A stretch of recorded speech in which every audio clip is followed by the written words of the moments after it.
president, little baby, I'm with it. If I be the president, Damn, DJ I'm for president, little baby, I'm with it. If I be the president. Minors, do we love minors? I love minors. Okay. Alright, screw the long intros. You read the title. Underrated anime and manga. Let's do this already. Number 1, It Invaded. Do you like Inception? Do you like Sherlock Holmes? You ever wanted the two to be combined? No? Well, that's what you're getting. There are these things called idwells, right? Which are the subconscious minds of criminals. And in these idwells, there is a brilliant detective that must solve the mystery of Kairu's death.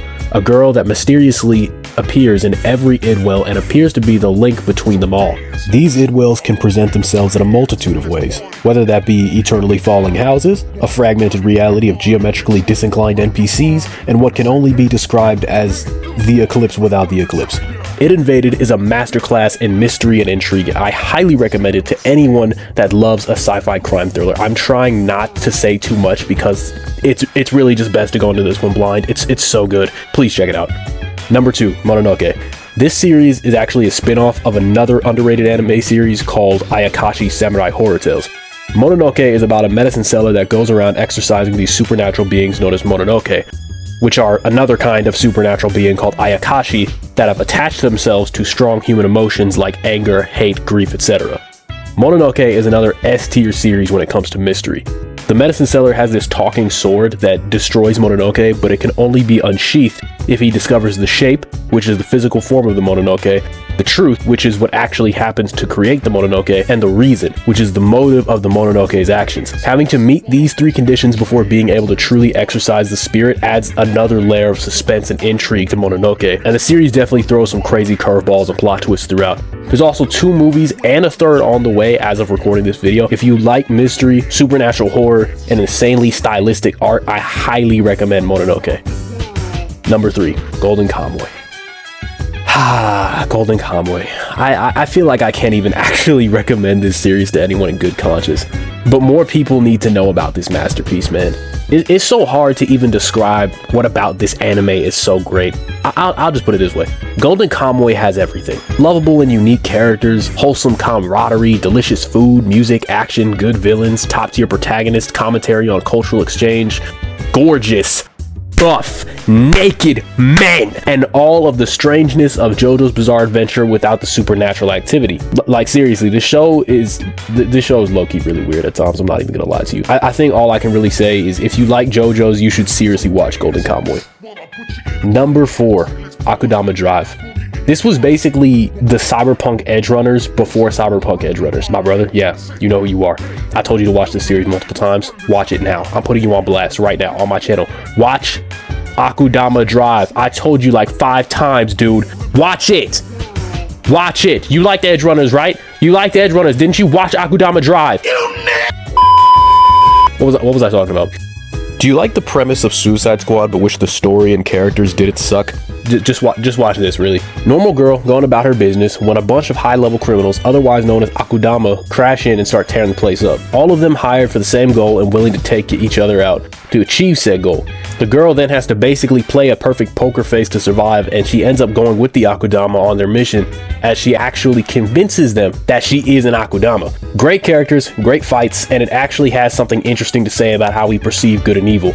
The show manages to be complex enough to be interesting and have decent commentary, while staying simple enough to just be plain old fun, you know? Akudama Drive's got style.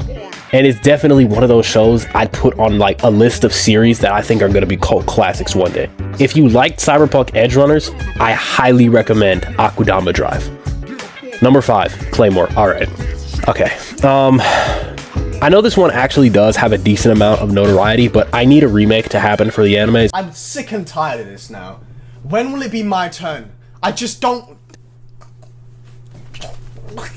So this is now me telling you that we have an obligation to show this manga some love. There needs to be more demand for Claymore. Claymore is basically Berserk's little sister, you know? The art is gorgeous. Like just look at these panels. Oh my, it's so peak, man. Claire is an amazing protagonist, and I love the parallels between her and Teresa. They're just so well written. I can't spoil this series. I'm sorry. This is another one of those series where I'm like, you just gotta go in blind, you know? What else? I could rave about this manga all day. The plot mostly centers around an organization that sends out these warrior women called Claymores to hunt these man-eating creatures called Yoma. Simple premise, but the plot gets more complicated as it goes on. You know, secrets about the Yoma are uncovered and corruption within the organization is revealed. So think like The Witcher meets Berserk. As far as the anime goes, it's great until it ends, because it had to end early and never got to be fully adapted. And because of that, I cannot die happy. Claymore manages to take a lot of tropes we see in shonen, like the power of friendship keeping us grounded in moments where, you know, we're about to give in to our darker urges, blah, blah, blah. But it actually delivers it in a way that isn't corny beyond belief. If you like Berserk or The Witcher or the game Solstice, which was blatantly inspired by Claymore, I highly recommend reading it or watching it if that's your thing. Number 6. All right, here we go. I'm excited to talk about this one. Nobody, like, I'm willing to bet money you don't know this one. Number 6, Ad Astra, Scipio, and Hannibal. This series so far is incredible, absolutely amazing. I am absolutely in love with this manga.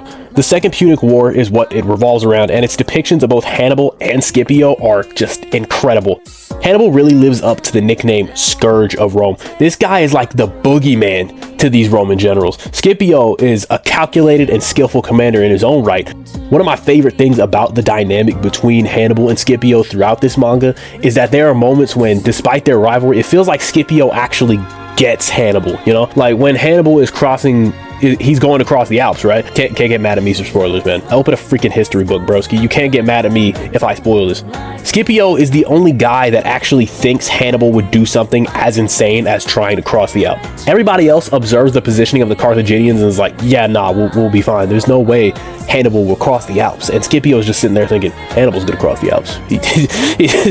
The introduction for this manga is so good too. Like, Hannibal is built up perfectly to be a vengeful, looming threat over Rome, while Scipio is introduced as cunning, a bit more relaxed, I guess you could say. I don't know how to describe it. You just gotta read it, man. And Scipio is also on a very different side of the spectrum when it comes to lifestyle when compared to Hannibal. I'll probably make a full video about this manga once I actually finish it, but it's so amazing, dude. The art rivals Vinland Saga. The displays of leadership and strategy are really awesome to see. And I'm no history buff, but it seems somewhat accurate. I don't know. History buffs can educate me in the comics. If you like Vinland Saga, Vagabond, or Kingdom, I highly recommend Ad Astra. This series is amazing. All right, we made it to the end. I might make individual videos on some of these series in the future. I don't know yet. Let me know what y'all would like to see in the comments. I like seeing what y'all have to say. Anyways, if you enjoyed, like video, you know, consider subscribing, all the stuff that YouTubers say at the end of their videos or whatever. Love your neighbor and have a nice life.